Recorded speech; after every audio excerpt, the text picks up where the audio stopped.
sur le dynamisme commercial, il y a deux outils techniques, parce que c'est une municipale, hein, c'est pas simplement du volontarisme.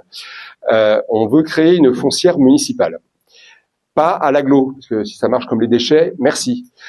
Donc, pas, parce qu'il y a une espèce d'organisme au niveau de l'agglo, donc une foncière municipale qui a le statut juridique, quand on le couple avec une délibération qui aurait pu être prise ici, qui n'a pas été prise, qui a été prise dans d'autres villes, je vais la citer à chaque fois, mais ça fait 15 ans que je suis conseiller municipal, pas très loin, et il y a des délits qui existent dont on peut s'inspirer, c'est à l'expérience en politique, ça compte un petit peu, c'est de placer le centre-ville en périmètre de sauvegarde de l'artisanat, ce qui permet, couplé avec une foncière, d'avoir un droit de préemption sur le type de commerce qui s'installe.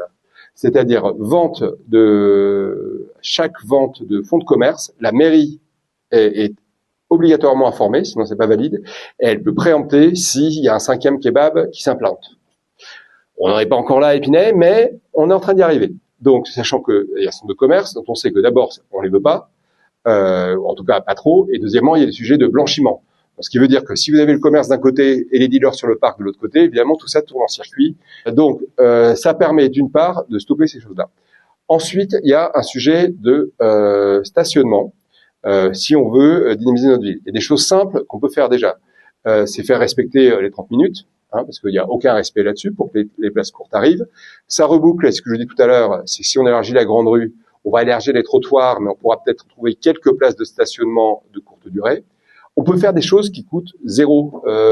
Un pot de peinture et signaler sous le marché que c'est des places en zone bleue, parce qu'en fait, on ne sait pas si on peut s'y garer ou pas. Donc, on est toujours un peu... de toute façon, ça fait 7 mois que le maire a donné l'instruction de ne pas mettre de prunes pour la campagne électorale. Donc là, vous pouvez vous y mettre. Il vous reste 4 jours. Hein.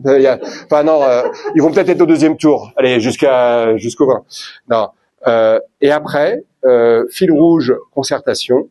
Il faut réfléchir à l'esplanade. C'est un sujet, c'est un peu le serpent de mer à Épinay. Ce qu'on pense, mais on va lancer une concertation, parce que ça concerne tout le monde, voir s'il est possible de la passer en sens giratoire, donc avec un seul sens, ce qui permet, sans diminuer la pelouse, d'avoir, on n'a pas besoin de 2 fils si on est en sens unique, de mettre des places en épi, sans réduire sur la pelouse et de redonner l'allée centrale aux promeneurs plutôt que d'avoir des cailloux dans les chaussures et de la boue sur les pantalons quand on va faire les courses. J'avais peur en plus qu'on a le président de l'association de centre-ville, mais on va le faire. Et sur l'esplanade, on peut faire d'autres choses aussi pour la rendre plus attractive. Moi, je mettrais bien un terrain de pétanque qui existait un peu plus loin pour qu'il y ait de la vie, voir si on peut pas avoir un manège. L'idée, c'est de faire venir des gens de l'extérieur. Déjà, il y a, comme les boulangeries à côté sont pas très bonnes, ou moins bonnes que les nôtres, ou moins ouvertes, nos boulangers attirent du monde. Mais l'idée, c'est de faire venir des gens de l'extérieur. S'ils sont obligés de se garer à Pétaouchnok, ils viendront pas. Il faut du volume. Donc ça, c'est la première chose. Mais après, Anthony a plein d'idées, et il veut, ce qu'on a dit, nommer un manager de centre-ville. Alors, il y a une personne à la vie éco, mais vraiment d'avoir une personne dont le seul boulot, ce sera de dynamiser le centre-ville. Et Anthony va nous dire un peu comment. Alors, comme je vous ai dit, moi, je connais quand même très bien l'écosystème de l'entreprise. C'est un labyrinthe pour s'y retrouver. L'entrepreneur qui veut se lancer, il faut vraiment qu'il ait une croix et qu'il la porte bien longtemps. Une personne dédiée à ce type de poste permettrait de pouvoir identifier notamment les circuits qui se trouvent en grande partie à la CCI, des organismes qui s'appellent Essonne Initiative, France Active, Réseau Entreprendre. C'est des organismes qui accompagnent des créateurs d'entreprises et ils ont beaucoup de créateurs d'entreprises qui sont prêts à lancer des projets, mais il leur manque un truc hyper important. C'est un lieu pour pouvoir lancer leur projet. Donc l'idée, c'est d'avoir cette personne qui mettrait en relation et qui mettrait un dynamisme sur cette partie-là et qui connaîtrait parfaitement les accompagnements financiers notamment, puisqu'il y a énormément d'accompagnements financiers qui peuvent être apportés à ces nouveaux créateurs, qui permettraient notamment de redynamiser le centre-ville. Et une autre idée qui est très très intéressante et qui est lancée dans beaucoup de villes, c'est des commerces éphémères. C'est des commerces qui vont s'ouvrir pendant une période de 6 mois pour tester des concepts. Et ça permet de donner énormément de dynamisme puisque vous avez des commerces nouveaux qui arrivent régulièrement, qui permet aussi aux spinoliens et aux spinoliennes de pouvoir découvrir des nouveaux produits, des nouveaux concepts.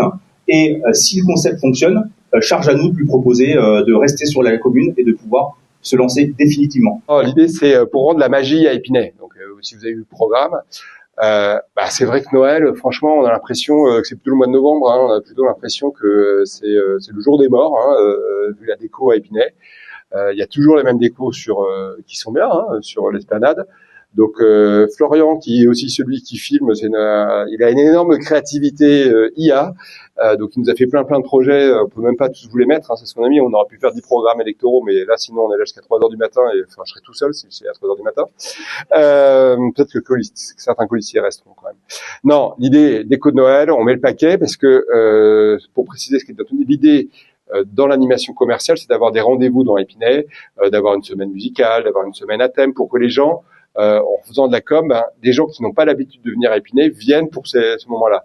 Donc si on a, l'avantage c'est que notre rue commerçante elle n'est pas forcément très longue, donc si on la décore vraiment bien avec des belles décos de Noël, franchement c'est 10, 20, 30 000 euros, enfin sur le budget de la ville ça va, la ZAC elle nous a coûté 4 fois x2 8 millions d'euros, donc on peut faire du Noël jusqu'en 2500 avec ça, on peut même faire toutes les fêtes si on veut. Donc on fait des vraies décos de Noël, chaleureuses, agréables, et comme c'est aussi à vous de bosser.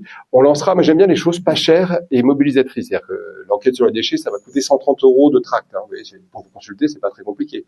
On fera un concours des plus belles décorations, parce que il y en a quand même un certain nombre d'entre vous qui ont des belles maisons pour Noël. On fera comme sur les concours fleuris, celui qui a la maison la plus colorée, l'appart, etc. sur la magie de Noël. Et puis il y aura une remise d'ailleurs de prix des commerçants. Donc là aussi, l'idée, c'est d'organiser des petits challenges dans la ville à certains moments. Bon, on n'a plus de restaurant quasiment à Épinay. Là, quand il y aura un restaurant qui s'en plaint, vous aurez une invitation à aller à ce restaurant-là pour juste pousser la porte. Et puis une fois que vous avez poussé la porte une fois, vous pouvez en parler autour de vous.